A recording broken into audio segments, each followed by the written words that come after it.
What's up, Juventini? Welcome back to the AJC, your channel dedicated to Juventus. It is a match day. I hope so. We'll talk about that. Might be losing it to a bout of the whooping cough. All right, but hopefully the match is still a go. Regardless, we got a ton of stuff to talk about in the rumor mill and just everything around Juventus right now, and I'm happy to do so with my man, Cliff. Cliff, it's been a minute, my friend. How are you doing, and are you ready for today's show? Hey Al, I'm good, man. I'm ready to go. We got so much news to talk about. Despite, potential for no match with the whooping cough situation with Sassuolo, very excited to be here with you and with the fellow Juve fans. Let's get after it. That's right. We just passed 316, March 16th. So if there's going to be any whoop, let it be us opening up a can of whoop ass. Okay?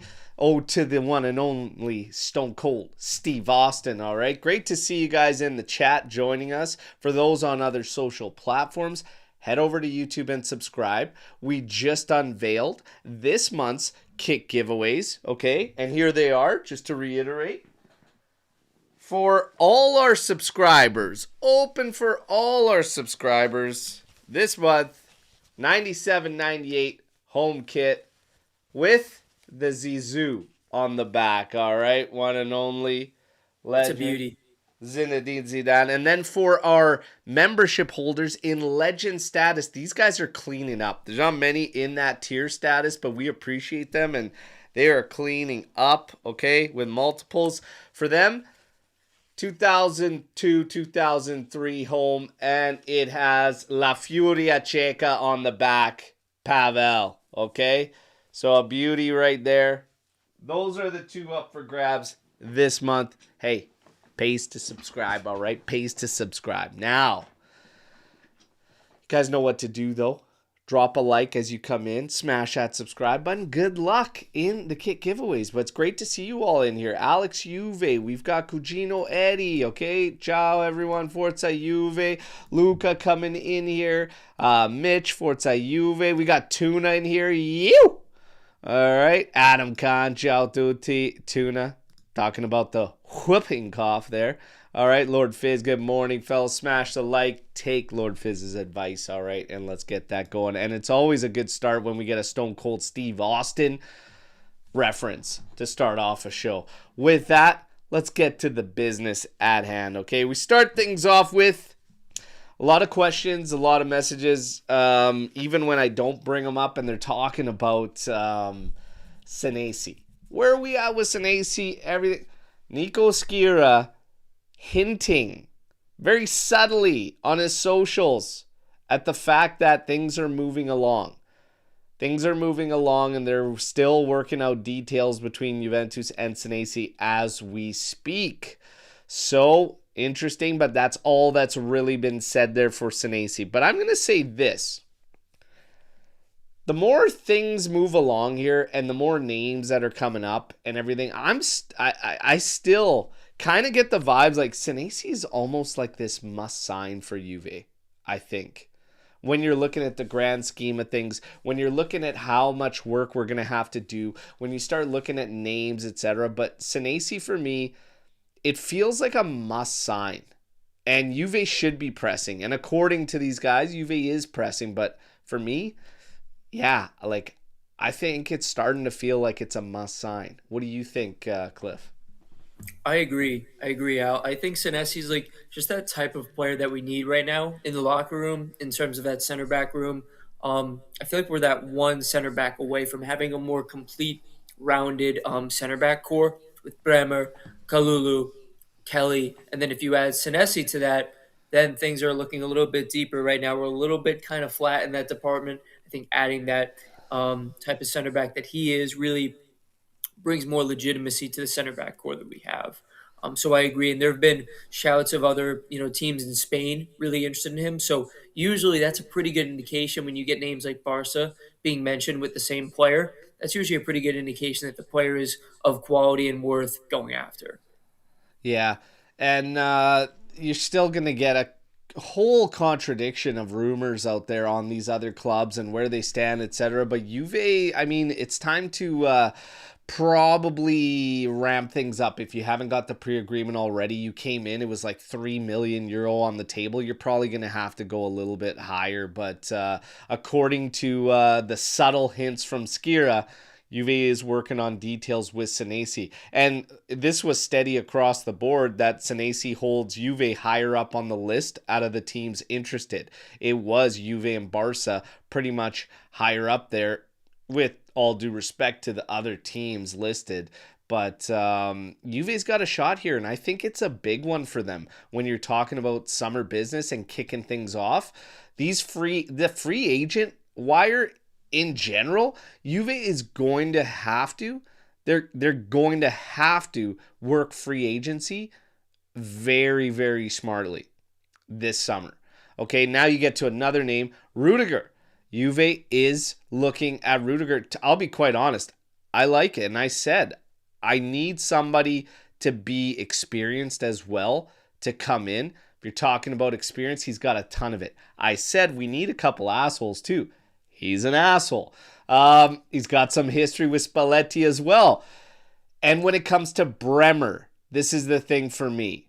While some say it's time to cut the cord and say goodbye to Bremer, I disagree, and I think the time to move him has kind of passed. Rudiger would represent a great workload management split with Bremer and being able to preserve both of these guys. So for me, I'd be looking at that route. You've got two guys on a free, Senesi being one, and Rudiger that could come in on a workload management style with Bremer, and the odd game where you have Bremer and Rudiger back there. I actually like it a lot. So I'd probably do it. I think free agency is going to be big. I don't mind those names at all. And today we're going to get a look at another guy that's in the mix, and that's a return to Turin, and that's Muaremovic. So these three, they should be higher up on the list for me for Juve. Senesi, bringing back Muaremovic on a cheap deal, and another freebie in Rudiger. What do you think? I was gonna say, just based off those names you told me, like if you get two of those three guys, I'm pretty happy. You bring a young, promising player in Muaremovic, plus if you get a Senesi, that's really good. If you get Rudiger and Senesi, that's also good as well. If you get Rudiger and Muramovic, any of those two out of the three combo, I think is good. Rudiger has been a bit injury prone the last couple of years, but we know the quality is there. You link him up with a Bremer or a Kalulu, that center back core is gonna be class no matter what kind of formation we play. I think it just depends on the price tag. If Rudiger wants a really high salary, I don't want to overpay for him at this point. I would much rather get a Senesi on a cheaper deal, get a Muramovic on, that buyback clause, get him a little bit cheaper. I'd be very much into that because I think we have a good core to start with. And also, I know Rudiger's an asshole. And I think you're right. I think every team needs to have that asshole. But I don't think he's the attitude and the type of person we want in the locker room. I think he could be a little bit of a head case. I don't really want to add him into the room. He's a bit of a wild card at times, and we've seen that at Real Madrid. So I'm a little bit nervous seeing that name being brought up, but the talent is there. I know what you're saying. You got to have a couple pricks on your side, and right now we don't have any. The only guy closest to being a prick on our team right now is Gatti, and I don't want to use him at the back. We want to use him as a striker, and that tells you everything. So for me, don't worry about it. Get your culture right, get things right in the dressing room, and you'll be able to handle it, even with your coach Spalletti, which I would have faith in when it comes to the locker room. That's one thing I kind of do. For me, Gatti seems to be the one that needs to move. Even Kelly, I wouldn't rush to say goodbye to Kelly based on how he's played and keeping him around too. So now all of a sudden, you got Bremer, you got Kalulu, you've got Kelly that are all doing well this season. Bremer's kind of had a little bit of an off, but he looked strong again last game. This is part of the reason why I need somebody experienced, or I need somebody to that caliber, to that degree. And I don't think it's going to be a splash, everybody. I'm gonna get to that, but I think it's going to be very difficult for Juve to splash money, and the reason is when you start looking at assets on this team, and I'll get into that a little bit more, but splashing money at the back, You do have to build from the back moving forward. If you want to splash, say you got one big splash that you can make this summer, I'm not 100% convinced it needs to be at the back when you've got those free agents out there. Yeah. That's just me. That's just me. Again, we'll keep it moving though, okay? We'll keep it moving. If it were to be a splash, Rudiger would be our quote unquote splash of all the names out there. Well, no, like a splash, like actual fee, right? Like large Oh, you fee, mean like paying etc. the transfer fees? I Okay, don't yeah, see it happening at the back. And I'm not 100% sure it needs to when you have those names. Now you keep it moving. If you're going to look at the midfield, Bernardo Silva. So the rumors are that Juve is pressing, that even Conceição is pressing. That's going to be a difficult one. That one's, out of all the names and stuff, that one is going to be tied to Champions League. This guy's going to want to play Champions League football. Yeah. So we got to qualify for Champions League when you're talking about Bernardo Silva.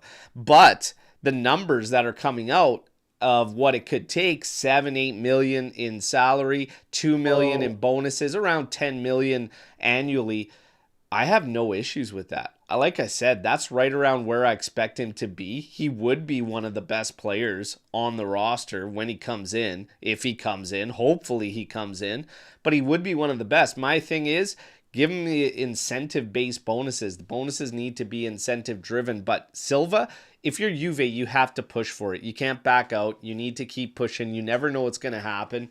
Champions League qualification is a must, but there's another position. There's another midfield position where Silva is at the top of the list for me in this advanced midfielder role, etc.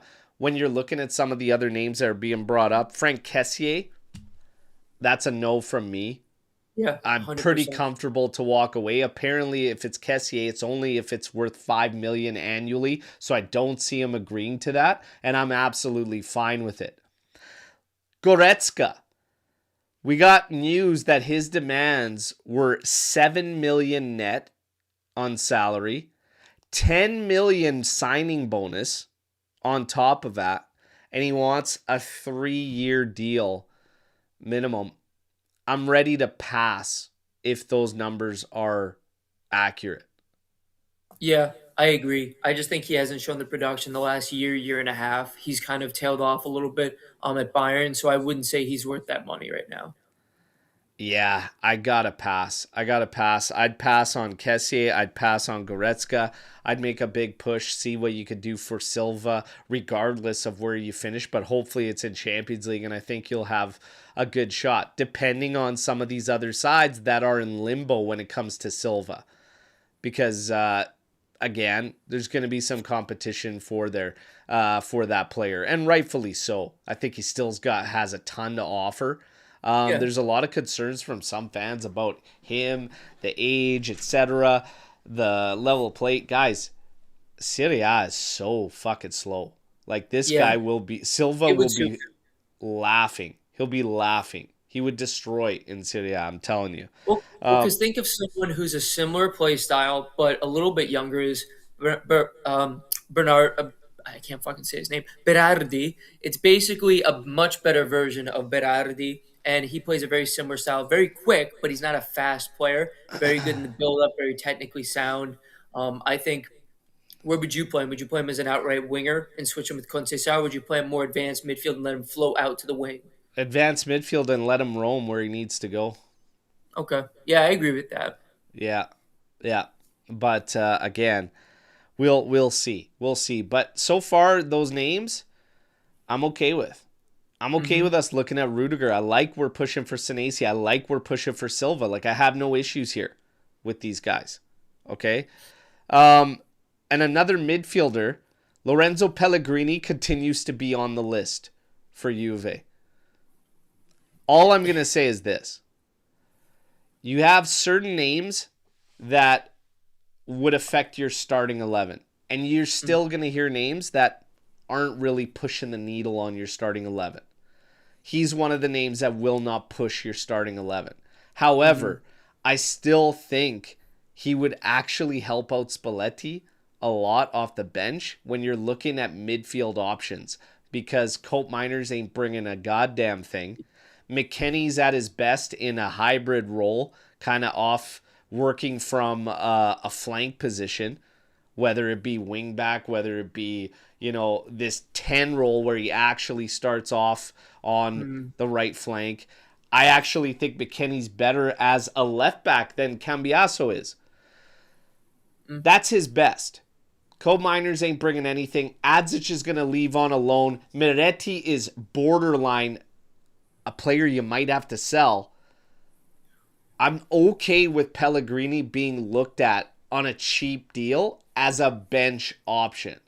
I Mm. don't think that's the worst. But again, the devil's in the details. You can't overpay, and this guy can't get a hefty salary. Would he agree Yeah, to it? I don't know, but that's the only way I consider it because I think he would have value off the bench. But that's it.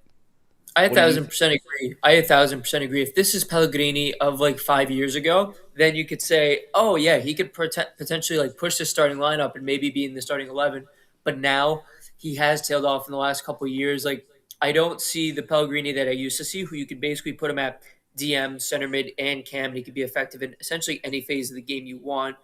He is good on free kicks. I saw that shout from Tuna, so that is good. You do have a free kick player or a specialist there in some respects, not to the level of Dybala or Pjanic, but he's good. He's serviceable there. He could rotate for sure, but again, you said the devil's in the details. Are the financials going to be there? Is he going to ask for some exorbitant salary that we can't afford or don't want to pay?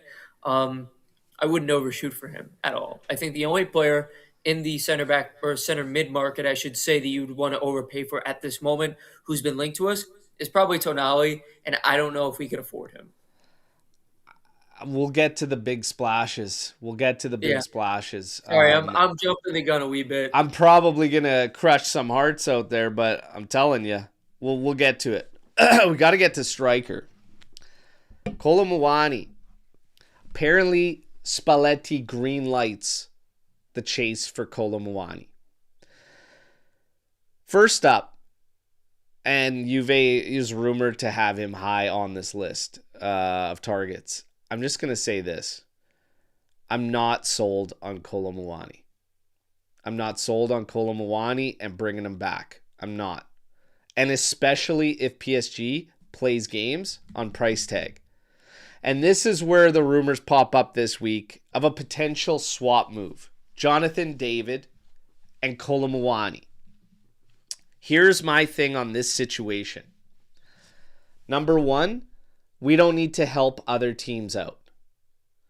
I'm not in a rush to bail PSG out on the fact that they want out of this Colomwani deal. I'm not in a huge rush to do that. Jonathan David, no matter how things worked out for us, and the link here is Campos, Sporting's director, because he's the one that brought Jonathan David to Lille. So the rumors are based off the fact that they're saying Campos still holds him in high regard and would want him. Not sure I buy it, but regardless of the fact, he's got other teams interested, a handful of teams interested. For me, Jonathan David, you say goodbye. You say goodbye for the money. And you work your other business out separately. Colomwani, I'm not in a rush to help bail PSG out. So for me, I'm not sold on Colomwani. And if you're saying goodbye to David, say goodbye and bring in the cash. And don't tie yourself down to Colomwani. That's just me, man. That's just me. What do you think? I agree. I think we've seen in the past with Juve, they're so caught up in these swap deals that they do bad business. I think a great example is the Pjanic deal back in the day for Artur. That was terrible business. I think we can't get stuck in that rut of doing player swaps that just don't make sense for us. Like you said, take the cash, whatever it may be, if we can sell him. Um, I want to get Colomwani. I think a lot of fans want him back, but it needs to be at the right price. You can't overpay. You can't give PSG that break and give them what they want. You need to be strategic about, making that signing, making that transfer. Have it benefit you. Don't look out for the other guy. Don't look out for PSG's best interest. Look out for Juve's best interest. So if the fees are there, if the transfer fee is there, if the salary is there, bring Colo back. But otherwise, don't touch it. If it's say if they want 80 million for him, don't fucking go that high. Yeah, like I'll be quite honest as we keep it rolling here with some other names and whatnot. Um, Retegui linked yesterday, claiming that Ottolini has already spoken to the player's father. The player wants to return to Italy. Milan and Juve are the immediate links looking for strikers. Listen, out of all the strikers that we've been linked with, where does Retegui rank for you? I'll be quite honest. I'd take Retegui over Kolomuani. Again, it's if you take it at face value, I take Colomwani at face value. But again, it all depends on the price. If you're telling me Retegui is going to be 40, whereas Colomwani is going to be like 65 plus or something, Retegui is a good shout. I just think Colo, in terms of his play and his overall game, is more well rounded than Retegui. I think Retegui is more of like a poacher type player, plays between the lines, like doesn't really. I wouldn't say he creates too much for himself, whereas Colo, when he was at Juve, created a lot of his own opportunities and can play off others. So I am more of a Colo Muani fan personally, but I see where the appeal is with Retegui, especially sometimes what he's done with the national team. He's shown good flashes. I think he's just more steady. I'll be quite honest. Kolomuani is streaky as fuck. I think he got overhyped at his time with Juve because he started off red hot in those 5 games, bagging, and then after it was a whole lot of nothing and shying away from physical play. And that tells me a lot. You need somebody that can get tough in there. Everywhere Retegui's gone or been, he's been scoring goals. And I guess whatever. You could say whatever you want about the Saudi League. I think he's got 15 goals in like 20 some matches. For the Azzurri, he's been scoring goals. He was seen as a huge boost for a side that was struggling to name somebody at the top. I still say he's up at the top of the list for the guys right now, probably him and Esposito, but at Atalanta scored a ton of goals before making that move. And even when he was at Genoa, I mean, the numbers weren't shabby on a really rough side. But at Atalanta, he destroyed. So that's the big question mark too, is this another Atalanta thing? I'm not so sure with Retegui because he's bagged with the Azzurri and he's bagged a bunch in Saudi. I would go that route over Kolomuani if we're talking same numbers or close to it. I'd still say if you had to list the targets and rank them, for me myself, Osimhen would be easily the top of the list. Yep. Marcus Thuram, I would actually put second on the list of the names we've heard. Then I would go Retegui. Then I would go Kolomuani. And then at the absolute bottom of the ocean, and then you dig up another 20 feet at the bottom of that, Xerxes. Okay? But that's how I would rank our guys. So Kolomuani is like fourth on my list there. And I understand everybody's thoughts on the difficulty in deals, etc. Retegui would also be a difficult deal because of the big move that he just went on to Saudi and the numbers, etc. But you have to keep him. You have to keep him in close monitoring, I think. Now that his name is coming up and if he is looking at a return, you have to look at that. And the Saudi teams aren't going to give a shit anyways. They're going to lose on guys. They're going to, it's not, it's very similar to when, was it the Chinese league that was spending big on certain guys? It's got the same vibes. Mm-hmm. You know, guys are going for big cash days, whatnot, but I think now that the substance has to kick in, they realize, this probably ain't it. And I feel like Retegui's probably in that wheelhouse. I question it since day one. Obviously, he's probably never going to see money like that again, and he jumped on it. But again, we don't need to help them out of their problems. They could take a loss. You have to monitor. Retegui's third on my list out of the names that have been thrown out there. You know what I'll say too about Retegui? When I've watched him with the national team, he has a really good work rate. I see him press really well, and I think that's one part of his game that I really appreciate. But I agree with you. When I look at the names, I think Osimhen, I think Thuram, I even think his name has not been thrown out there, but I always was a fan of his, Moise Keane. Now that Fiorentina is so far down the table, I think you could probably get Keane for actually a fair valuation, and he's doing well in the league in terms of scoring. I think he's developed more as a player since he's been away from Juve, and I could see him coming back. I don't want to romanticize it too much because I think that nostalgia factor does play in my mind that I'd love to have him back and scoring goals for us. But I think Marcus Thuram, I think he's the name that I think price wise, if Inter doesn't jack up the price, I think he would be a really, really good fit at Juve. Yeah, we just gotta wait and see.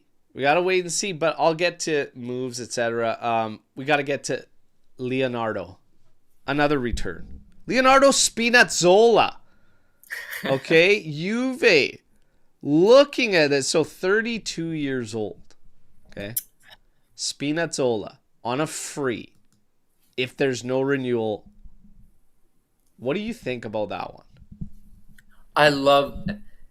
A lot of people know or actually maybe not a lot of people know this. I love Spinazzola. I loved him back in his days at Roma when he was like killing it at the Euros in 2020 or 2021, I should say. I think he's past it. Also, I don't think he's the all around outside back that we need right now. He's really attacking. He's not super defensive minded, so you'd essentially be getting an extra attacker, not really an actual outside back. So I call it a no go. I don't want to look at these old names and recycle these old names and think, oh my gosh, we can make Spinazzola really good again. It's like I think he's kind of past it, to be honest. He is, again, like we talked about earlier, one of those names that is a squad rotational player to help some depth. It's not the end of the world. It would be good depth. He can't be your 1A starter. And that would tell me, if you're looking at Spinazzola, that you are not going anywhere with Cambiaso. And that Cambiaso is locked in.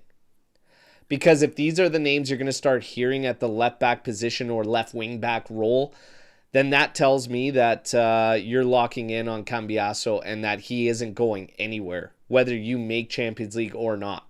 Because if that's the level of the signings that you're looking at, you're not looking to push your 1A starters with that move. You're just looking to round out some depth. Not a bad thing, but that tells me you're locked in on Cambiaso. If you're locked in on Cambiaso, this is why I get to the big splashes in the transfer window. I don't see it happening without Cambiaso sale going down, and I wholeheartedly believe that Luciano Spalletti will not say goodbye to Cambiaso and that he is one of his guys. So that leaves you on this. It leaves you on the fact that who are your big assets? The days of Bremer being the big asset are gone. I know he got called to the Brazil squad. That's great for him. I hope he doesn't get hurt, knock on wood, because that's all I really care about, more so than the Brazilian national side. No disrespect to any Brazilians that tune in here, but that's not my concern. My concern is Juventus. So is value shooting up? Anything like that? I don't think so. So those days are gone. So Gatti is a big asset because it's capital. It's pure capital. You move him for 30, that's capital. Cambiaso was a big asset because it's all capital. So Miretti's good capital. Miretti is good capital. That's practically all capital on a move there. These are the guys you're looking at. And Jonathan David. Jonathan David is a pure capital move. So here's the thing. You start moving several now to make up a strong sale number. And here's the thing. When you start adding these other names, and this is where most people, it breaks down. If you're going to say goodbye to that many guys, you also have to replace them. You also have to find the signings. So it's great that you could say Miretti, Gatti, and David, all capital. That could generate potentially 70 million in capital. Fantastic. You're going to dump that all on one player? Risky business when your roster needs so much. That's why any big splashes, I don't truly believe that we end up getting it until you see some of these things work out. Now, guys are saying, well, look, hold on. You got a big list. You got Douglas Luiz, who's probably going to go to Villa. Great. Guess what? If they accept the terms that are already there, that's a break-even deal. Yeah. Nico Gonzalez is at a break-even deal. And guess what? He's not going to hit that obligation because they won't allow it. They're going to come back and renegotiate. Okay? Colt Miners ain't going to be capital there, everybody. Openda, he's going to be on the Arthur never plan on loans. So while you say, let's say Douglas Luiz goes for sale 30 million, you move Nico Gonzalez 28, you've got Gatti for 50, you've got or 30 million, excuse me, that's 50 total. Say, 50 total, right? Let's say Meretti 22. Okay, we got 72 million. Guess what? It doesn't equate to all of that. Because if you're going to take some lumps, they won't take lumps on guys. But it's not straight up 70, go spend 70. Yeah. It doesn't work like that. It doesn't work like that. So I don't see a big splash happening. I don't either. I don't see a big splash happening in the summer, and I think that's okay. I think we can be okay with the fact that we don't need to splash. Our team is in 5th when we brought in Spalletti like midway through October, and we've had to try to figure things out and kind of bandage some things up. I think going into next season, if we can still stay in Champions League contention and get that 4th spot, I think we don't need to make huge splashes to make progressions into being a better team next season. I think under a full season of Spalletti, with giving him a summer to pick his signings, with the current roster we have, making a couple of these sales, if we get a little bit fortunate, Cambiaso maybe having a good run of form, we could sell him for a decent number. I think we could be in a good situation next year. And also, there have been rumors about Dusan potentially re-signing. I would be very happy on a short-term renewal to know that we have him at striker, because at the current moment, he's probably our best striker option in terms of not spending a lot of money, having someone in-house who can do the work, is familiar now with Spalletti. So yeah, I think my takeaway is we don't need to go spend 80 million. Would it be nice to be able to do that? Sure, of course it would. But at the current moment, beggars can't be choosers. You can improve the squad 100% in the summer without making a big splash, because it's obvious there are guys that aren't pulling their weight. So to say that you can improve your team without making a big splash, absolutely you could. Look at some of the names that have brought absolutely nothing to the cause this season. Of course you could boost this squad without a big splash. Yeah. There are certain guys that have brought nothing. They have brought nothing to the table. So, of course you can.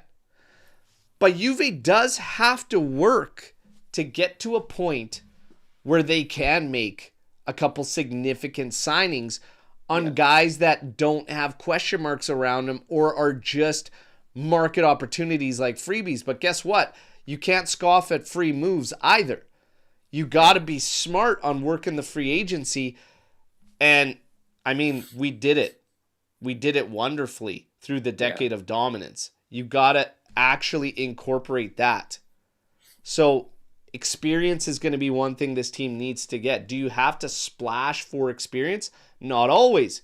You got a couple guys on freebies that could bring you a ton of experience, championship experience as well. So, how you work the free agency market is going to be crucial. But yes, Juve has to do everything in their power, and it all comes down to the same thing, ramping up revenue. And you got to stop worrying about the league, because guess what? The league's got its own issues, and they got to sort that shit out on their own accord. I need more out of these guys. I need more out of the president. I need more out of Elkan. What are you doing to ramp up Juve's revenue? Because until you get that revenue up, it's going to be the same. It's going to be the same scramble, and they're going to give you the same sob stories financially over and over and over. But this is the spot that Italian teams are in right now. You can't afford to miss on your signings. Yeah. So now all of a sudden, when you're spending 60 million, well, 60 million now at an Italian side is the equivalent of like spending 100 million at these sides with massive revenue. Yeah. That's the reality of the situation. That's the reality of the situation. They need to ramp up revenue. They need to figure it out. And they need to find a way to bring their costs down, because costs are slightly going up, and that's cutting into it all. So it's very difficult because we want to say goodbye to certain guys that just aren't working out. Call it the weight of the jersey. Call it whatever the fuck you want. It ain't working out. You've got to find a way. And sometimes you got to take your lumps. And that also affects things. Because for everybody that wants to see Coat Miners moved on, whatever, and say, hey, just count your losses, because I say that too, that ties into that whole thing. If you're saying, oh, just take this, even if it's at a loss, say goodbye to Coat Miners, you still get this amount of money. Well, guess what? To say 25 million here, well, now you could spend 25 here. That doesn't work, because the 25 here on Coat Miners actually takes a negative 15 loss, which means that now all of a sudden it's boom. It's out on the other side by a ton. So they got to be smart. They really got to work free agency, but I don't see any big splashes coming unless you get top dollar on all your guys. Here's another thing that Juve is notorious for doing: selling on the cheap. Yeah. Got to stop doing that. They have to sell smartly, okay? I could show you examples for every move we've done where it hasn't fit market value. Yep. You've got every other team. And it's funny to me that a lot of Juventini will make the excuses, oh, well, he's shit and this and that, and he ain't worth that. Guess what? Half the guys out there for the numbers that they're selling aren't worth what they're selling for. That's the reality. Palestra had a price tag of 35 million euros without even hitting 370 playing minutes. What the fuck? Yeah. You know, and we're selling guys with a ton of minutes that were mainstays on our team, regardless result, as 15 million, 18 million. What? No. Figure it out. They have to stop handcuffing themselves. Yeah, it's going to come down to a lot of things too. It's like also getting the youth academy ramping up again, bringing in talent who can, one, contribute to the team, but then two, you identify players who like you can play, and then you realize, okay, we could sell them for a profit. We know this guy is going to be our guy. This guy isn't. You know, identifying that talent early, like you said, making smart transfers, making profit where you can, doing extracurricular in the summer, doing these, you know, international Champions Cup tournaments or whatever they may be abroad to get a little bit of extra revenue coming in. And for me, I think the key is stay away from any talk around Yildiz, because that's the thing that everybody's going to point to make revenue is sell Yildiz. I think that's the one that. Yeah, I obviously know that's off the table. Not the way. That's not the way. That's what I'm saying. Like, I want to keep all the noise away from that. Don't let that become a point of conversation. Let that be, you know, completely out of everybody's mind, because you got to get to you got to get to this slow build where right now you need to make the strongest possible 11 you can next season with the resources you have, while being able to say the goodbyes that you need to. For me right now, if I'm being quite honest, and nobody needs to agree with me, you don't have to, it's fine, but I'll just say it because it's not the flashiest, it's not the sexiest, and people will be like, dude, what the fuck, that's so like non-ambitious, etc. But this is the reality. For me, I'd be more focused on saying the right goodbyes this summer, and if you have to take some lumps, you take some lumps, but still work. There's a lot of free agents out there that can boost this side. Again, when you're looking at how minimal you're getting out of certain guys, you can still make a stronger team than you had this year. and Yeah. work with Spalletti, work with your coach for once out of the last 7 fucking years. Work with your coach on players he wants and go that route before you're thinking big flash signings. Because number one, if you did try to tackle one of those big flash signings, the only way it happens is you're selling all of your guys that have true capital. David, Cambiaso, Gatti, potentially even Kelly, Emeretti. These guys all got to go.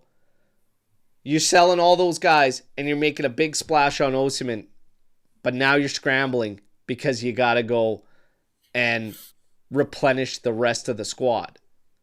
Yep.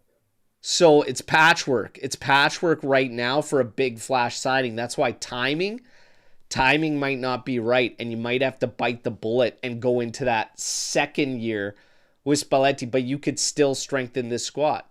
I know it doesn't sound sexy, it's not super ambitious, but it's more important to get certain guys out of this group right now and guys that can actually contribute for Spalletti.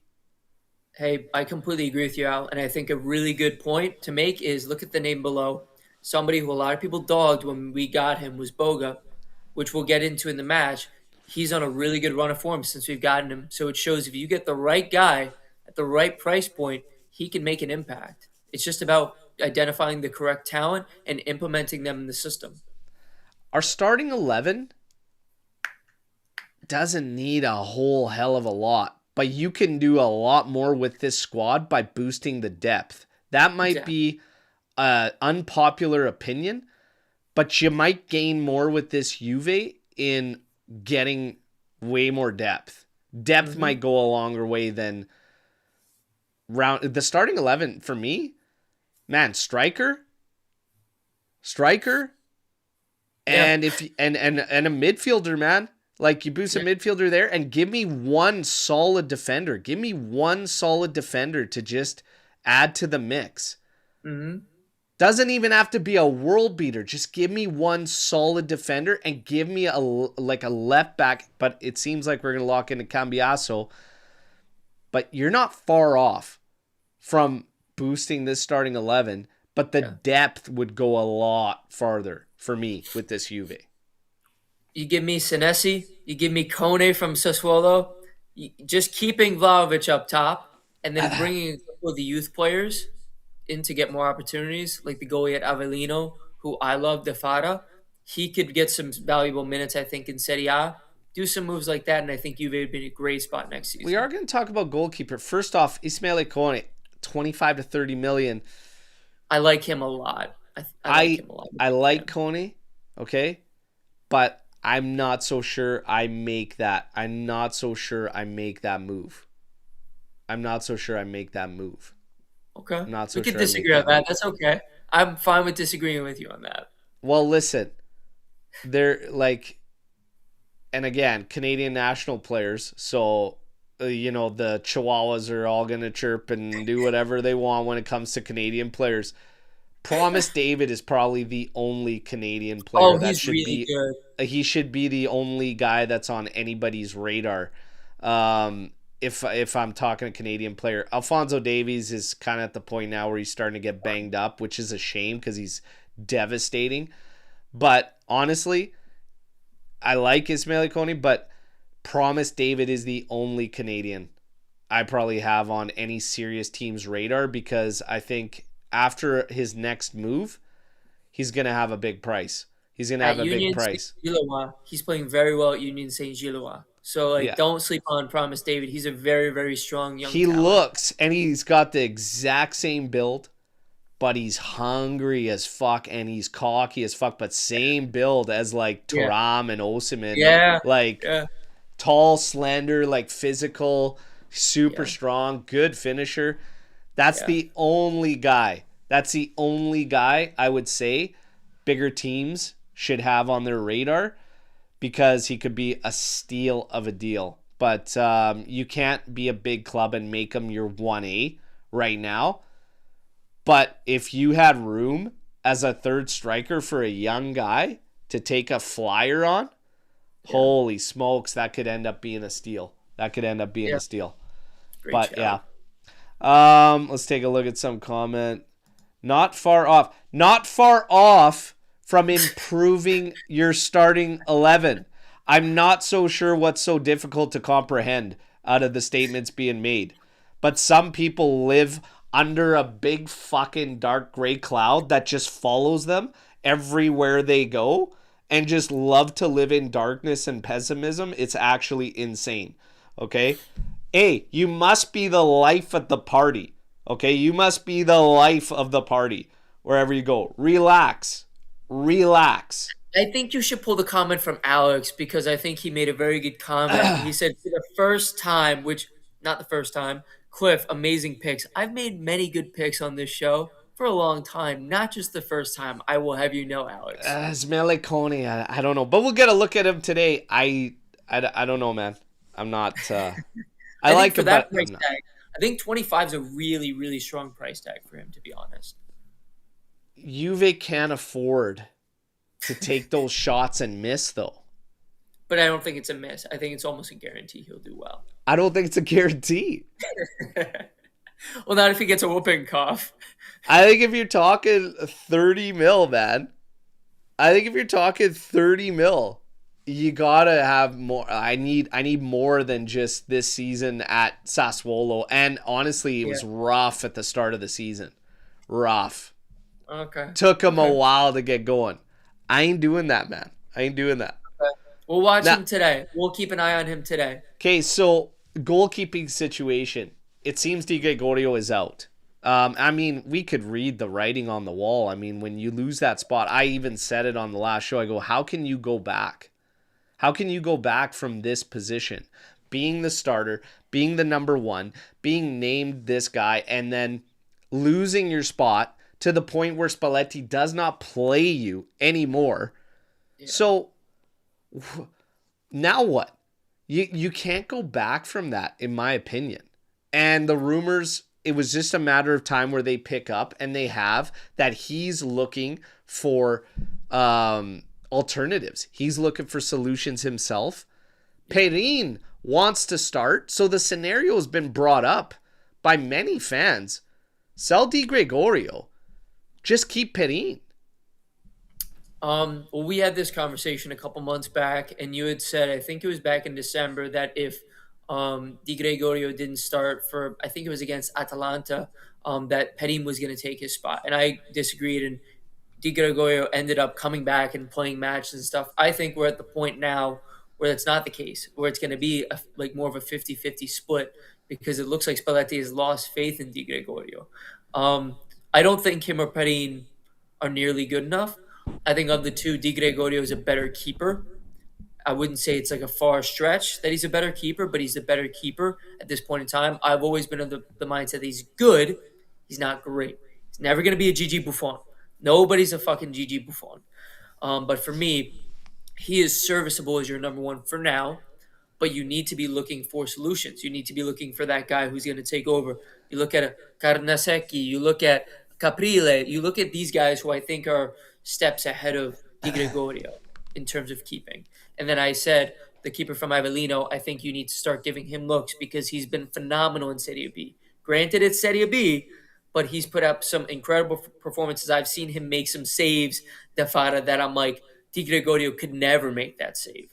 He's made some diving saves that look incredible.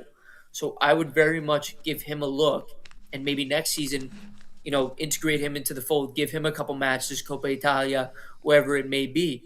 But I think Di Gregorio right now still just, you can't afford anybody better. I think he needs to be your number one for now.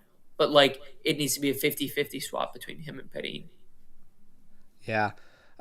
First off, Benedetto, absolutely on point. With number one, that Mikel, you are pretentious. Pretentious and actually disrespectful.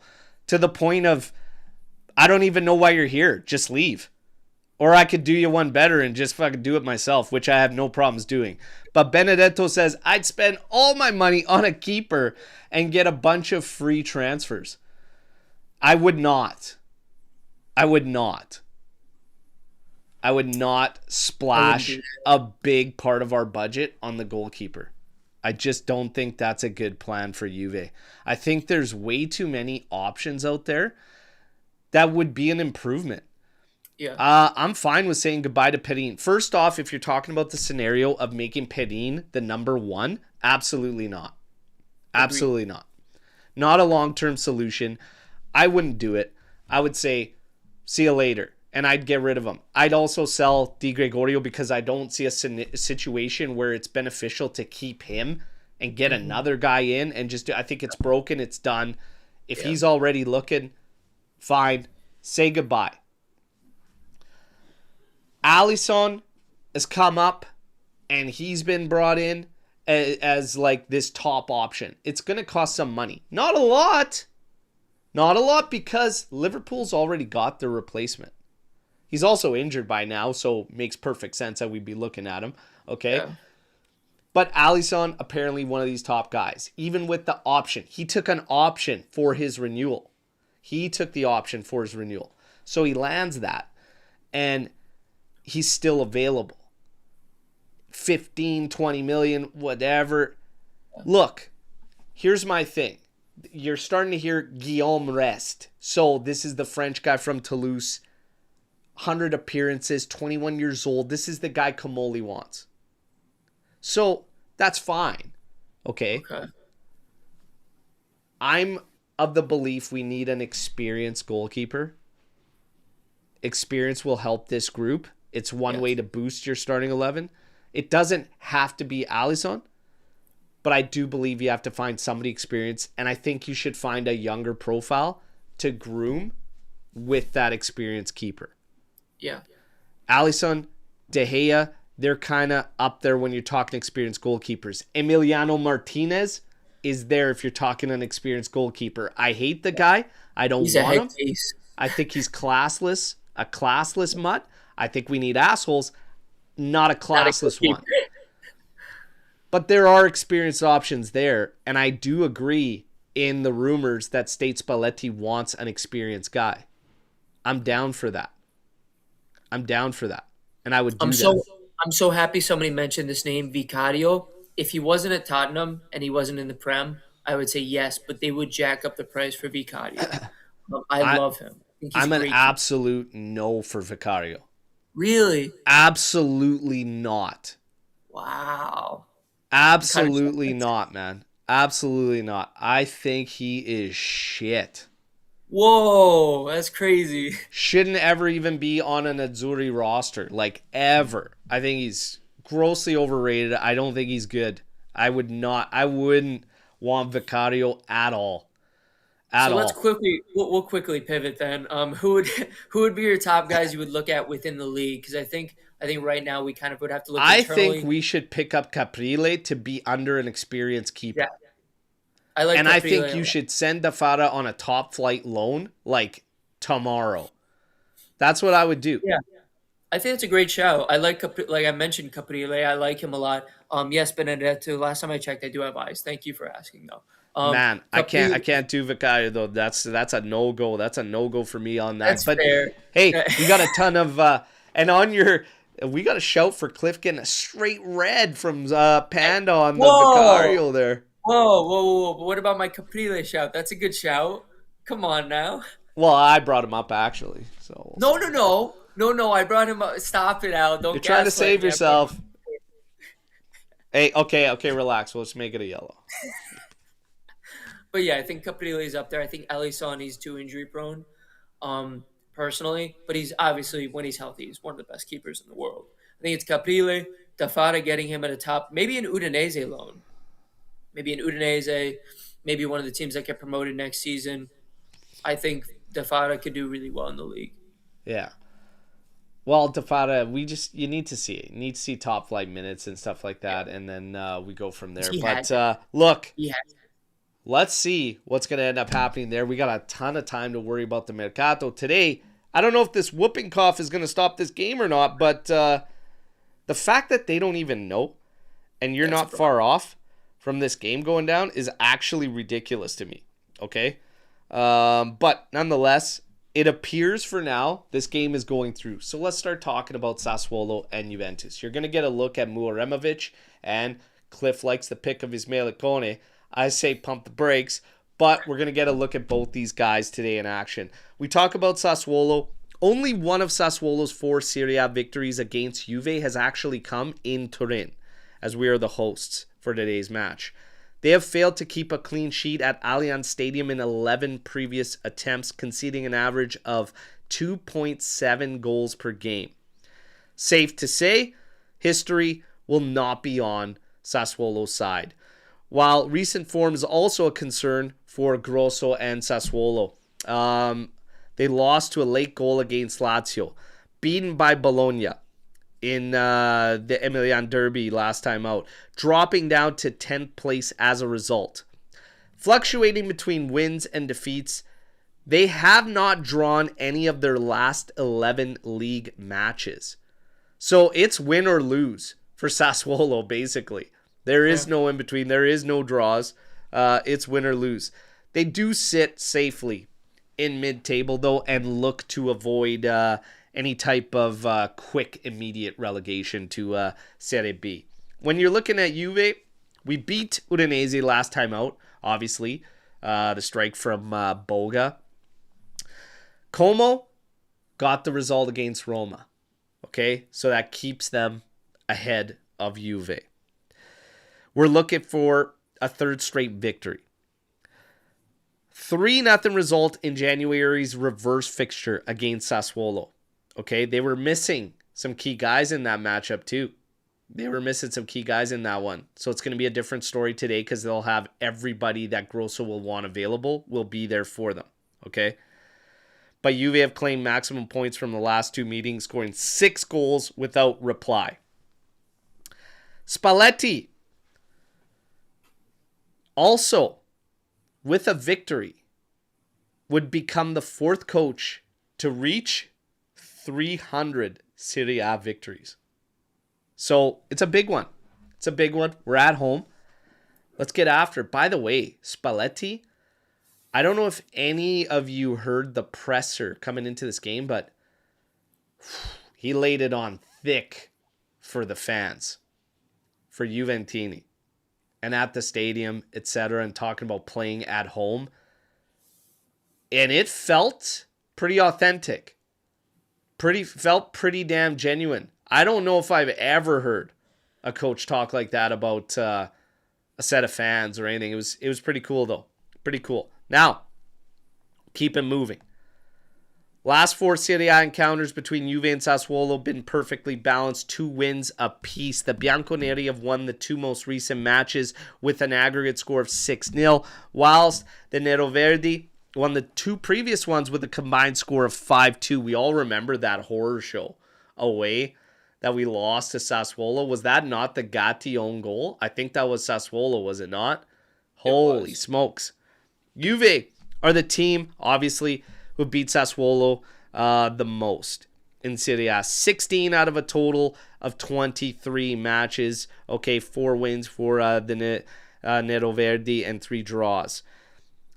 Juve have kept a clean sheet in their last 2 Serie A matches against Sassuolo, and prior to that, the Bianconeri had never recorded 2 consecutive clean sheets against Sassuolo in the competition.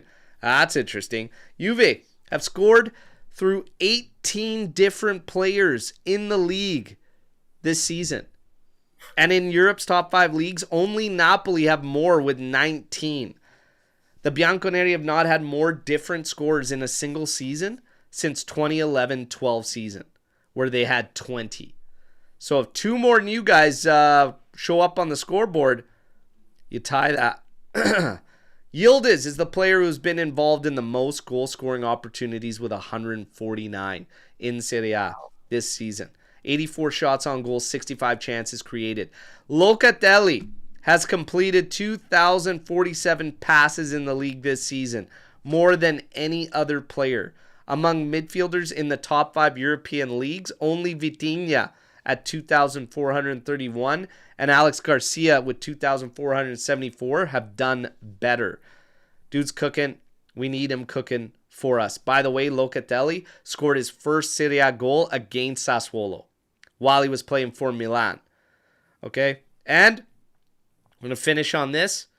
One of Sassuolo's 3 heaviest defeats in Serie A came against Juventus in 2018, 7-0. Remember that game, everybody? Absolute thrashing. Absolute thrashing. Let's do that again. Sassuolo Serie A form, last 6 games, 3 wins, 3 losses. Like we said, fluctuating. Okay? Juve, 2 wins on the trot now, but before that, 2 draws, 2 losses. So even Steven, time to get those W's and chalk those up there, okay? But this is your projected lineup for the games. Sassuolo. Let's take a look at these whooping coughs, okay? Muric in goal, of course. You got Walukovic, Idzis, Muaremovic, Garcia. That's expected as your backline. Ismail Kone. Calm down, Cliff. Okay. Nemanja Matic. Nemanja Matic. Matic, the epitome of what pisses me off with young guys losing spots in Serie A for fucking old dog shit, but there you go. Thorsvet, Berardi, Pinamonti, and Loriente. Okay? So that rounds it out there. Now we get to Juventus. Boom. Boga leading the way again. So, like we said, Di Gregorio, it's done. It's over. Perin, Kalulu, Bremer, Kelly, Cambiaso, McKennie, Locatelli, Cope Miners, Conceição, Boga, Yildiz. So obviously Thuram, they were watching him. Had a little bit of an issue, had to leave last match. Vlahovic has made the squad list, everybody. He's on the squad list. But Boga expected to line us up here. Cliff, talk about your thoughts going into this game, how you see it going. Talk about that lineup, any changes you'd make. Obviously would not want Poop in there. I'd prefer Miretti to be playing, to be honest. McKennie's going to shift into that like attacking final third area. He's going to kind of, I think in some situations, he's going to essentially become our forward, our striker up top, because I think those front 3 are going to interchange. Boga's not going to be playing an outright striker position. It's going to be more of a rotating front 3, just kind of getting the interchanges going, interchanging going in the final third. Like you said, like Matic in that midfield, he's 40-something years old. It's insane that he's getting minutes still in the league. Kone is really the one that sticks out to me. Loriente is one that really sticks out to me. Those are my 2 players that really make me nervous the most of that squad. Muric is not a bad keeper, so you need to test him a lot in this match. Perin is not anything special either, so we need to be really careful. The back line, I'm fairly comfortable with that back line. Kalulu, as long as he stays in that right back role and does not venture too far forward, I like him there. Kelly being the ball-playing center back, Bremer being the enforcer. Cambiaso, I hope can do something at the left back position, join the attack, get in some crosses, interchange with Yildiz. Those are kind of my major points of this match. I feel strongly about this team against Sassuolo. Yeah, if I'm looking at that lineup, obviously you got to make a decision there in the midfield with Thuram being out, because Miners cannot step into this game and play it the same as Locatelli. We don't need 2 Locatellis out there. You need to support the attack. He needs to do so in a fucking controlled manner and stop just bolting up the field aimlessly. Yeah. He needs to be controlled and be the trailer. Yeah. If you're looking at the attack, Boga leading the line, this is going to be... I don't expect us to have as much space as Udinese gave us. And the amount of space we had for those runs behind the defense, etc., and utilizing that over-the-top ball. I think you could take some shots here and there. But Sassuolo's not going to play completely afraid and completely clamp back. They're going to look to transition on you. And they're going to do so through Loriente and Berardi. With Berardi, that's the stronger side for Sassuolo. And our left side is where problems usually arise. Cambiaso plays with a certain freedom. Yeah. Spalletti likes him to have that freedom because he could pop up in the offensive zone and support and help. You really got to figure this out. I'm not concerned about the right side. I think McKennie needs to have more freedom in this game to get advanced, to almost make up for the no striker, because I think it's going to be different than Udinese. Yeah. I think Cambiasso has to clamp down and be more rigid positionally today and not have so much freedom. Because in their transition, Sassuolo will cough up the ball. They will make mistakes. We will be able to pick up that ball and go back at them. When you're talking about issues arising, it's if we get too loose with it. If you get too loose with it with Cambiasso roaming and you want to add McKennie into the mix, roaming too much roaming, you're going to give them space to come back at you, then it's going to be a little bit difficult. It's going to be a little bit difficult. But overall, the only name I'd think about potentially coming into this lineup is Miretti. And I'll be quite honest, the way I'm looking at it, even if you keep Cambiasso rigid and to the outside playing on that flank and stop with the freedom of moving in as an extra midfielder, Cope Miners would probably give you a little bit more steel to shut things down defensively, and you could still allow Cambiasso to move forward. So I'd probably still end up with this same lineup. Is there any thought to playing David rather than Boga as this false nine striker in this game? Because this is a major indictment now. The fact that Boga is where Spalletti would rather go than an actual guy who's played striker. Well, I think it's very telling. It's very telling that he doesn't have. I mean, it's very telling that he doesn't have the confidence in David. And you would think this is a match where, like, if you want to get David's confidence up, this would be the match. You start him in it, hopefully he can bag a goal or an assist against Sassuolo. But clearly he doesn't have the faith in David, and he sees something in Boga, both in his run of form in recent games as well as, I guess, in training, that shows him, okay, he's on it.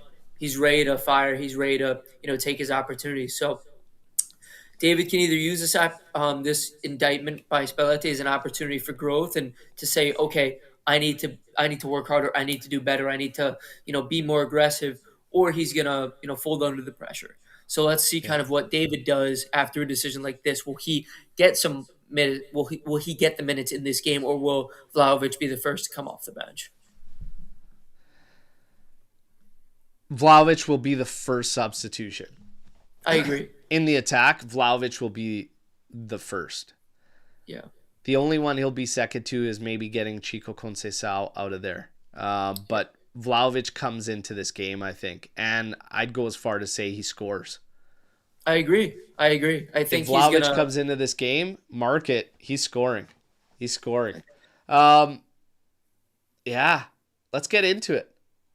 Predictions, everybody. Chat, by the way, get those likes up, okay? If you're tuning in from other outlets, you got to be in for the jersey giveaways, okay? But you got to be subscribed. Smash subscribe button, but let's get those likes up. Final score predictions. Final score, 2 tiebreakers. Cliff, fire away. I'm going to go 3-1. Juve, obviously. I'm going to go, the 2 tiebreakers are going to be... This is so tough. I'm going to go Kone goal, obviously. Jesus. And I'm going to go, you know what? This game screams a double from someone. I'm going to go a double for Yildiz in this game. All right. I'm having a tough time deciding whether or not Juve's going to get a clean sheet today. Yeah. I think it's going to be more contested than the match against Udinese was. I don't know if I have faith in this working the way it did against Udinese. And I have a feeling that Spalletti might have to bail out and go to a striker quicker than he anticipates in this game. I'd love to be surprised, but I'm not 100% sure that this looks as good as it did against Udinese with Boga leading the line. I have my concerns. I will say Sassuolo scores on us. I do think we ultimately prevail in this game. I'd love to say 3-1, 4-1. I'm going to go with a 2-1 victory. Pretty narrow one, but I do think a substitute scores our second. And I'll say Vlahovic. I'll say Vlahovic steps into this game. I'll say Vlahovic scores one. Okay. And I'll give the other goal to Chico Conceição. So Conceição and then Vlahovic off the bench for a 2-1 Juventus victory. I'd love to say we smash. It was comfortable the last time, 3-0, but they were missing key guys. But they were also at home. Now they're away. Am I a little bit too concerned? Should I go for the 3 goal? I'll give them 1 goal. I'm going 3-1. Fuck it, 3-1. There we go. 3-1. There we go, Al. The cliff train. Yildiz, Chico. I don't think Boga scores, but Yildiz, Chico score. Oh, it's tough to go against Boga right now. He's on a heater. Yeah, he is on a heater. Hey, until the wheels fall off the wagon, Boga. Give me Boga. Wow. Boga, Chico, and Vlahovic off the bench. 3-1 victory. Fuck it. I like it. Fuck it. And there is a watch along and play everybody today. 20 minutes before kickoff. Reconvene right back here. You're all asking about the Azzurri. We will talk about the Azzurri as we're going to get into some of this international break as we get ready. So I'm sure we'll talk Azzurri. I am going to be away next week at the Kootenays with the family, having fun for spring break with the kiddos and stuff. So I will not be bringing you an Azzurri watch along. When's the first match against Ireland? The Thursday, right? Thursday. Yes, sir. And then is there the immediate second playoff in the coming days, or is there a break before they play the second playoff? I think there's a break. Is there a break? Wait, you mean like a break, like an actual break, or do you mean like just a few days off? Yeah, like when's the actual second playoff? Oh, actually, that's a good question. I don't know. Here. That's why we have Google, I guess. Well, we got to look at it.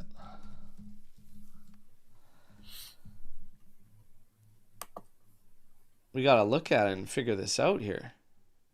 Correct.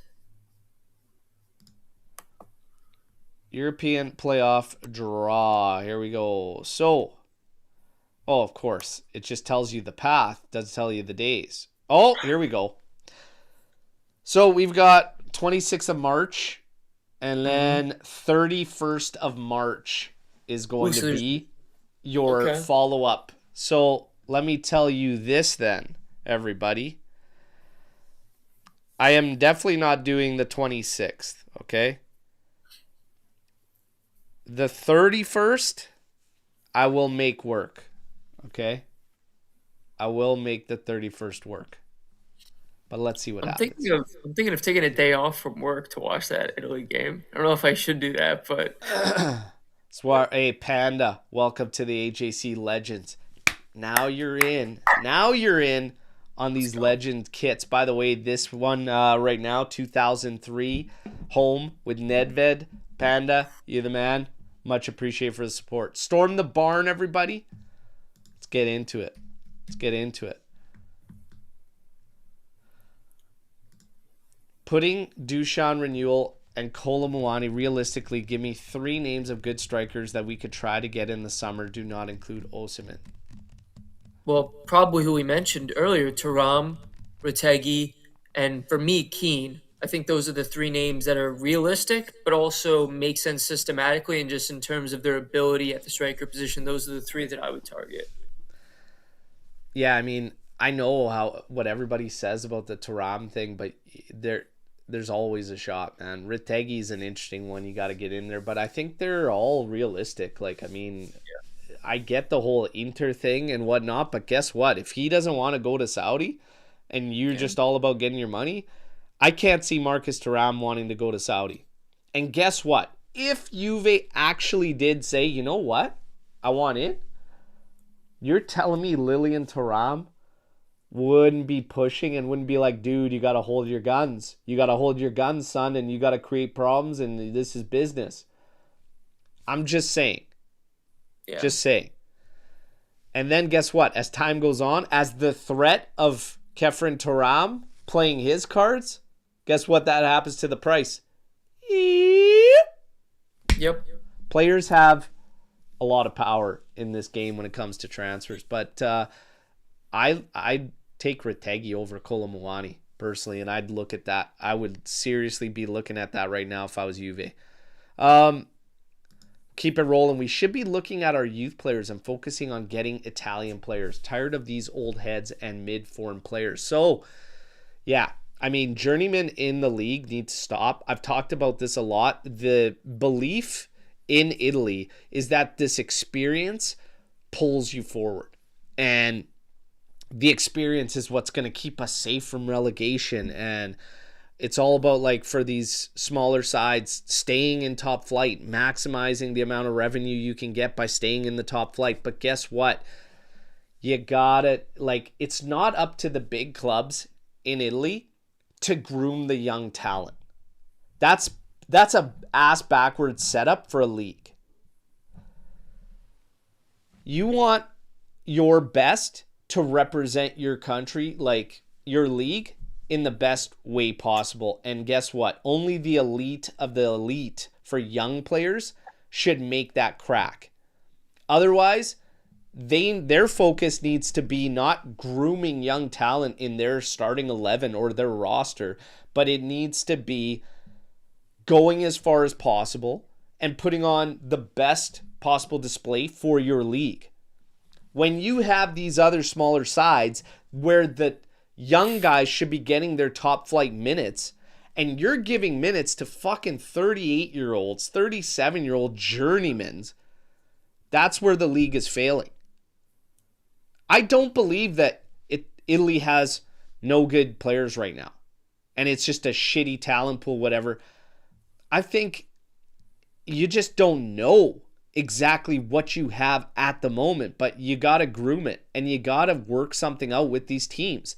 There needs to be incentives for teams to also have Italians on their squads, because you can't walk around with Como fucking having like 2 Italians on their roster. You can't have that either. Yeah.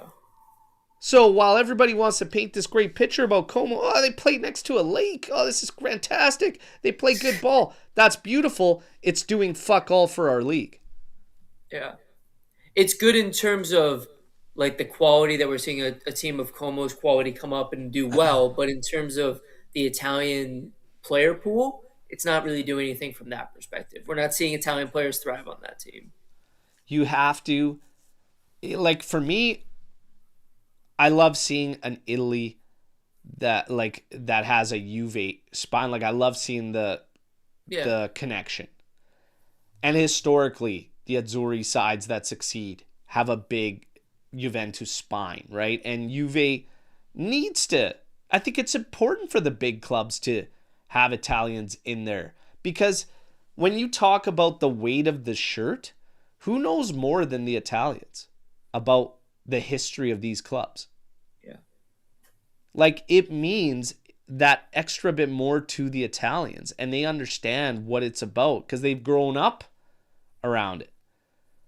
So I like seeing the connection, but at the same time,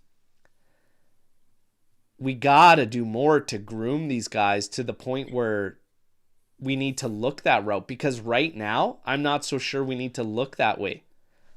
I'd love to sign Palestra. I like Palestra. I would like to sign him. You know, I would like to sign. I would have loved at the time to sign, but like, there's Italian players I would love to sign, but there's only a few right now. There's a lot of question mark Italians where it's like, okay, what's going to happen? We have one at Next Gen. Eli Mogale. Mm-hmm. Would love to know what's going to happen there. But again, let's wait and see. Leone is one I would have loved. But injury, whatever, I would have loved that signing. Again, let's see. Let's see. But Italy's reform apparently is coming. Gravina's got his plan. Gravina's got his plan. He's going to unveil. Oh, boy. Let's wait and see. If we don't renew Dusan Vlahovic, should we give one more season to Jonathan David? Do you give him one more season regardless? Like, I'll tell you, I'll answer this question very, very easily. You all know where I stand. You work with your coach. You give your coach what he wants. Right now, there is a massive indictment on several players. Two of them are Jonathan David and Openda. This coach has no belief in these players whatsoever. The situation is dead. Jonathan David is capital gain. You say goodbye. You take your money. You took a shot on it. It didn't work. It is what it is. Spalletti will not use him.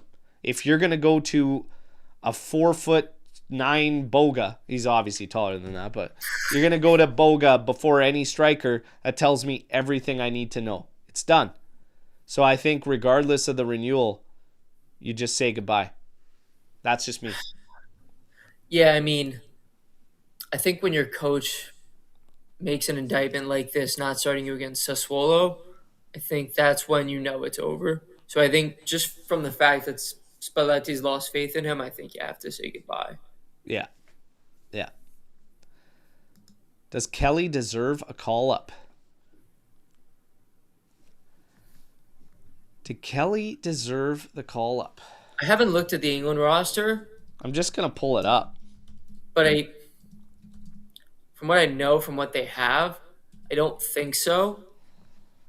Because they have really strong center backs in England. They have a strong group.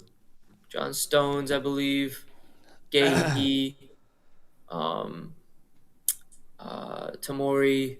Defenders, Dan Byrne, Mark Gahey, Lewis Hall, Konza, Livramento, Harry Maguire, O'Reilly, Kwanzaa, Spence, Stones, and Tamori. Honestly, he's not better than any of those players, quite frankly. And Maguire, people are going to say over Maguire. Maguire plays very well for England. If you watch England, he turns up for his national team a lot better than he does for United. So I don't think he plays over any of those players. Maybe you can make the argument that over a young player like Kwanzaa, he gets the shout over, but Kwanzaa's shown really good flashes. I don't know, man. I'm talking about who would you? I mean, maybe Dan Burns, Kwanzaa or one of the two Newcastle guys, even, man. To be quite honest, yeah, maybe Dan Burns. You can make an argument over, but he's even done well. Kwanzaa, not Kwanzaa, but even Kwanzaa, even Ezri Kwanzaa. Like I don't think he's far off. I mean, I'm okay with either, no. And I could care less about England, but I don't think he's far off. I don't think it's like crazy that he didn't get a call up. Yeah, agreed with you there. I don't think it's like a big stretch. I think Kwanzaa's a good shout. I think Kwanzaa might just have him beat for pace in terms of recovery speed, but I think Kelly's probably one of the better passers in that list of players. So I don't think he's very far off. I think he's probably not going to make the World Cup roster, but at some point he will make the team. Somebody's saying Lord Kelly's a top talent. Tuna. Okay, let's get into it. Panda coming in here. Oh, we love unpopular opinions. But Spalletti would have gotten more out of all the players we had during the banter than all the other coaches we had. I agree wholeheartedly. Absolutely agree. Are we including Pirlo in that conversation?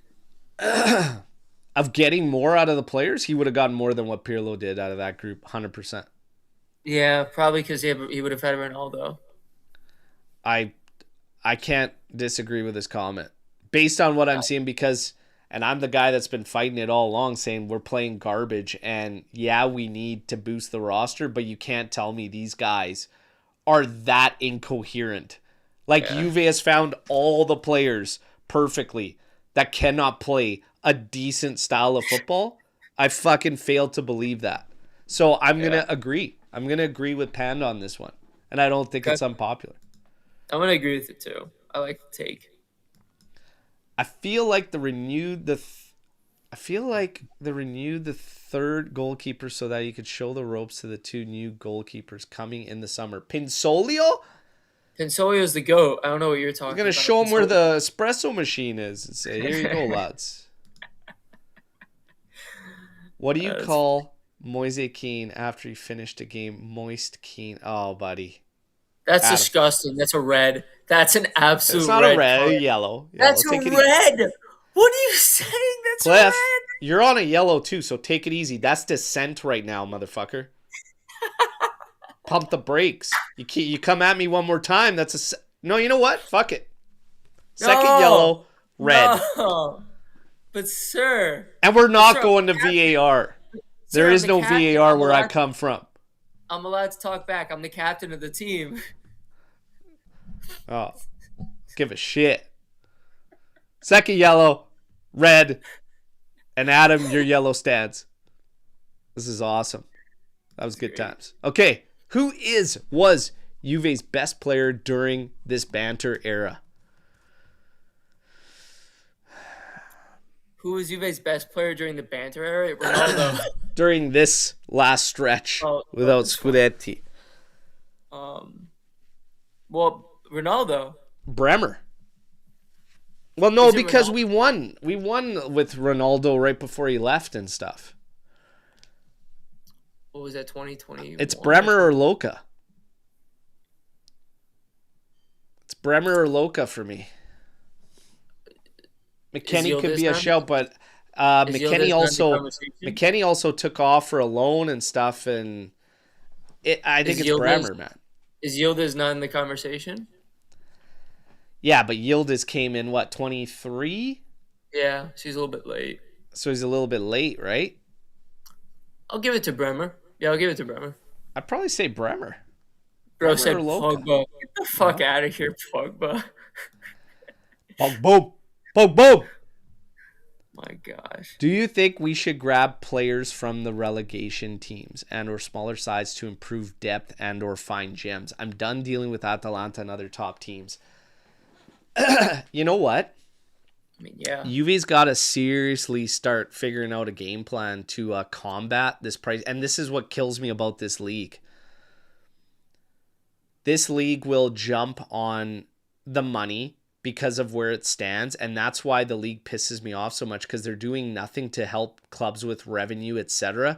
These teams can't afford to not take the money that the Premier League comes in with for players. So they're jumping on all these deals. Meanwhile, all these players are leaving Italy, and guess who's coming in? Your fucking Nemanja Matiches of the world are the ones coming in. That's the fucking problem. So you got to figure something out as a league for revenue and even the teams. But this game plan of maybe looking at some of the relegation sides for something for depth, I mean, it's okay, but I don't think you're going to get very far with it either, because there's a reason they're getting relegated. And usually the teams that are in there, same thing, have either old-ass journeymen or young guys that just aren't really for the cut. So what do you want your depth to be? What do you want your depth to look like? Yeah. I mean, I think you just have to pick and choose. Like, you have to see who the relegation teams are. You have to look at their talent pool. You have to say, has this guy outperformed in comparison to his team? Like, I don't think Fiorentina... So what you're saying is you got to get the Excel spreadsheet up. Correct. Kamoli's favorite weapon. You have to do a full Kamoli and just pull the Excel spreadsheet, do some pivot tables, and try to find the best player from those pivot tables. Like for now, Hellas Verona is one of the teams there. I mean, there isn't much there that really intrigues me to take a shot at. I mean, Gio said it perfectly, and I've been ringing this bell all season long. Bashirotto. Like, he's probably a player you look at. And Cremonese is right there in the wheelhouse, and Baschirotto would be okay, man. I'd look at Baschirotto, to be honest. So that's not a bad shout. Yeah.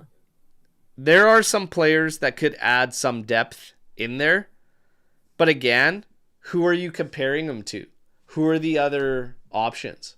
So I don't think you could rule it out though.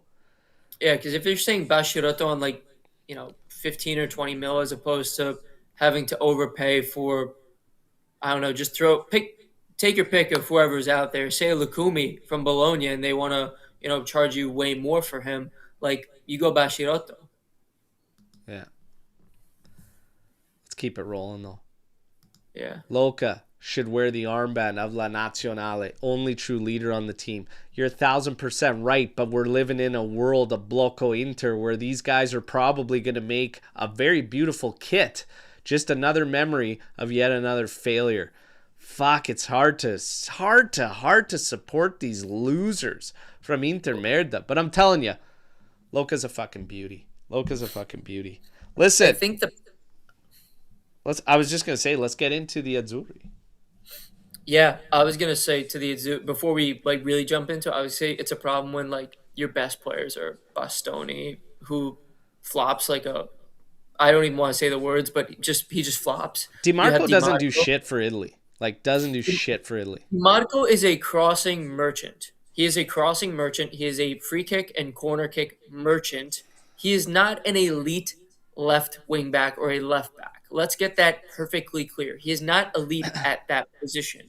Barella is not an elite center mid. His game is left with his hairline, man. It's fading. Correct. Time to let it go, brother. Time to let it go. It's all gone, man. Cambiaso does more. Cambiaso does better for the Azzurri than he does Juve.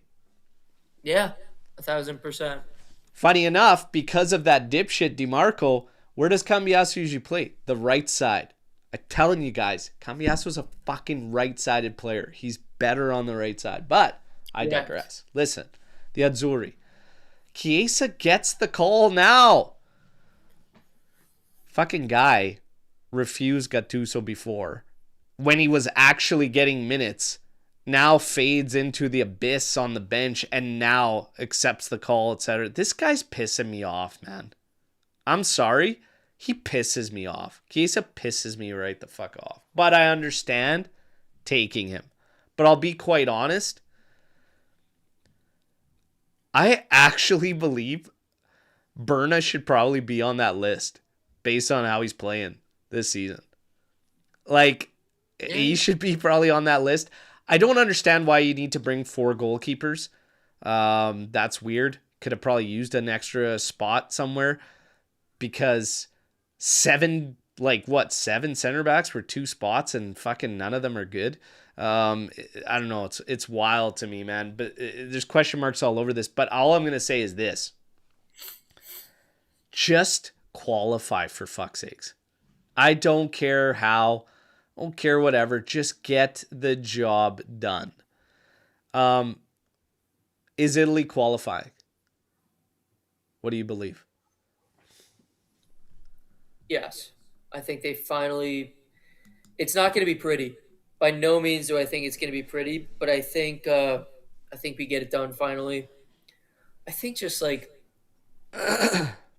no disrespect to the teams we have to play, but like, are we kidding me? Like, we have to be able to beat Northern Ireland. They're going to be so scrappy. We need to match that and then some in terms of the passion, in terms of the grinta. Like, we need to be there mentally and physically. We can't be out battled in these physicality battles, whether it's in the air, on the floor. Like, we need to be physical. I know we miss him. We miss Tonali, who might not play Thursday. Yeah, he might not. These kits, man. You can't not qualify with a kit like this. Like, you gotta get in there, or you've just wasted this, and it's gonna be a waste, and just another kit that's a reminder of a failure there. But this is a beautiful kit. I'm gonna go as far to say that, and I've always said it. I know they've been a little bit off the rocker for us sometimes, but Adidas is the best for me, and they just put out bangers for this World Cup. When Adidas gets in their bag, dude, nobody can beat them. When they're in their bag, they're unmatched. Kappa is, for me, second only because they don't have the exposure, the whatever. Like, I still love Kappa, But I think Kappa retro compared to Kappa now is completely different. Yeah. Kappa old school was just different vibes, man, and they're still quality, but Adidas, oh my god. Adidas has been class, and they Adidas stay. has been unreal. There are some bangers in there, man. Some absolute bangers. Like Ukraine, you could see down bottom right corner, the Ukraine one's a Yeah, stunner. those are nice. Sweden has a beautiful kit. The Mexico kits are killer. And Spain you know what it looks is. You know Spain what it looks is. good. Italy's It's are awesome. it's the old school logo. It's the trefoil logo. That's what really does it for me. That always does it, man. That always does it. Yeah. Oh, dude, come on. Gio, Puma. Puma ain't even in the. Puma is nice. I wear Puma cleats, but when it No, comes no, to no, no, kids, no. when it No, comes no, no. no, when it comes to kids, Adidas, don't give me No, another no, yellow no. card. And put the gun down, by the way, okay? Put the gun down, Cliff, okay? Puma ain't even in. No. No. I'm not having any of it with Puma. All I can say is, Al, don't give me another yellow card. I can't take another yellow card. He technically shouldn't even be in here because he got 2 yellows, okay? It's a sending off. Descent of all things, too. The very. Man. And you didn't want Rudiger because of problems, and here you are getting a second yellow for Descent? I'm Oh. looking like Buffon in that UCL game when he shoved the referee. Oh, man. That guy was a piece of shit. He was. Oliver, that name will live in infamy with Juventini forever. And That I was a tell you dickhead. what, if he's ever around my neck of the woods, he's going to get a nice Guys, scafalavach. we don't condone violence except for against that referee. Michael Oliver is the exception. Listen, yeah, the Azzurri, he'll be interesting. Like I said, I mean, the names are the names at this point. You got to find a way to take care of business. Up top, I actually think I'd go with Esposito, to be quite honest.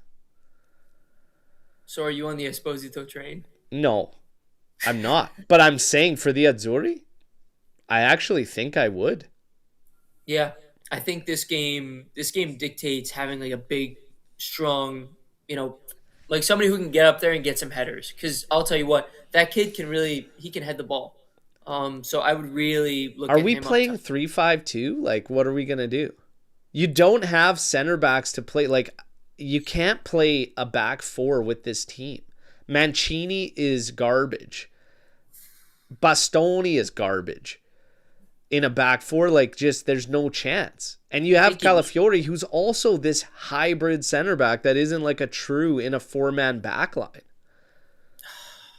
I don't know. I feel like I the know you years. want your wingers out there, but it's like a 4-man back line scares me with this Azzurri lineup. I think it's just the days of the three back are kind of like done and dusted unless you have like really like an elite back three of center backs, which I don't think Italy have. Like I don't think we have the personnel to really be playing a back three.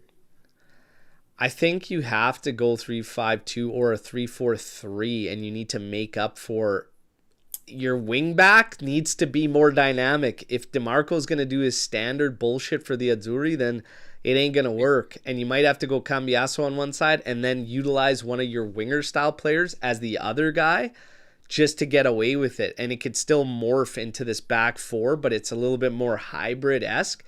Yeah. You don't have a clean, like, 4-3-3 lineup because your back line. You just can't. You cannot play a back four for me with this team. Yeah, I mean, I think the only reason we have to go 3-5-2 is just for the pure fact that like probably our strongest like skill set is our midfield. So you really want to overload the midfield with as many of those players as you can. So I guess that makes sense. Who would you play off of Esposito at that like front two position? Retegui. It'd be Retegui. Okay, that makes sense because he's more like the poacher type, and then Yeah. you have him being as your number, like your true number 9. That makes sense. Yeah.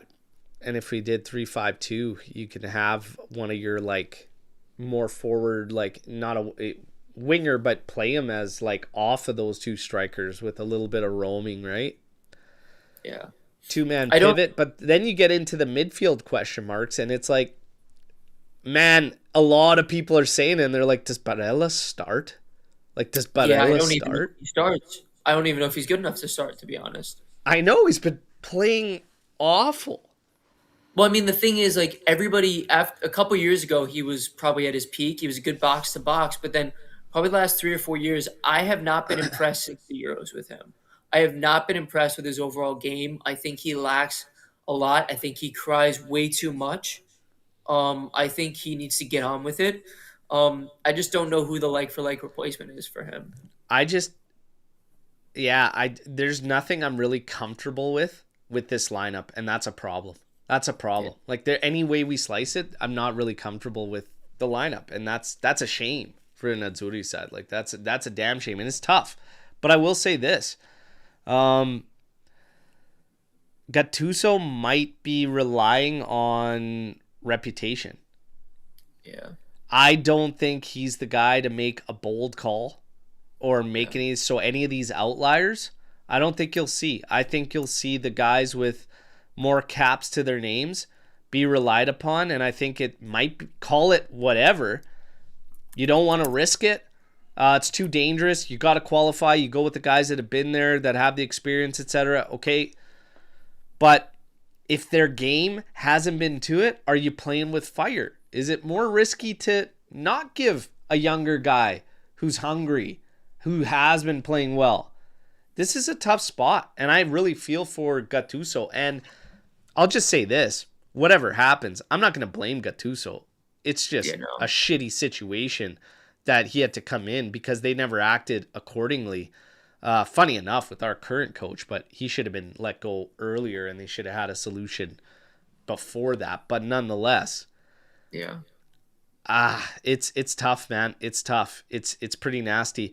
And I will say this: Northern Ireland is historically like a typical side that an Azzurri side struggles against. Yeah. Big physical teams. That scares me. I'll be quite honest. It makes me nervous. It makes me nervous. Yeah. Also, looking at the lineup right now, if Tonali was healthy, it would be for me personally, it would be Loca, Tonali, and Ricci, just because that solidifies you defensively. And those are probably, I think, of all those guys, your three strongest midfielders Yeah. on current form. Tony, no one in the squad has been there. Caps. I'm talking about caps. That's what I mean by been there. Yeah. International experience. Yeah, I don't know, man. Gattuso's got his work cut out for him. But you know what? Cross that bridge when we get there. For Yes, now, it's Sassuolo. We got to put the boots to them today. Give them a big fat day. Let's see. We'll reconvene 20 minutes before kickoff right here. Again, everybody, drop a like. Smash subscribe button. Good luck in the kick giveaways. Another 2 bangers going out this month. Okay? And I will say this. We're going to be able to do kick giveaways through the Mercato season this summer. And with the World Cup going on, that brings us back to one of my favorites, the Ride or Die AJC Challenge, okay, where we will randomly draw nations for our panelists, but you don't get to know what clubs, what nations the panelists get. You pick your team member, and then we draw the nations randomly, all right? And then we follow the teams through the tournament. And after you name who your ride or die is, guess what? Let's say 10 people choose to ride or die with me. Those 10 people, if I get a winning nation of the World Cup, will win a kit of their choice. National kit, club kit, whatever. You get to pick. So we love doing that for major tournaments, and that is going to go down again, okay? So Sick. we're going to have a lot of fun. We're going to have a lot of fun. Safe bet with Skanga. Hey, who won the last one? I won the first time we did it when Argentina won the World Cup. I won the first one. Who won the Euros? Can't remember who won the Euros. But there's only one team. It's Team Berto. Come on. Alex Juve knows what's up. It's Team Berto. Okay? Unless you're a fan of Descent, then you roll with Cliff. Okay? Team Descent over here. Team Lucci was awful. Well, yeah, I mean, God. It's Lucci. It's Lucci. What are we talking about? How can you run a set of nations when you're trapped in your girlfriend's purse? Shots fired, Luch. Let's go. We need you out here more. Okay, on that note, you guys, been awesome. We're going to have a lot of fun, and I'll see you at the watch along. Until then, fino alla fine, forza Juventus. Cliff, absolute pleasure as always, you beauty. Take care. See you guys.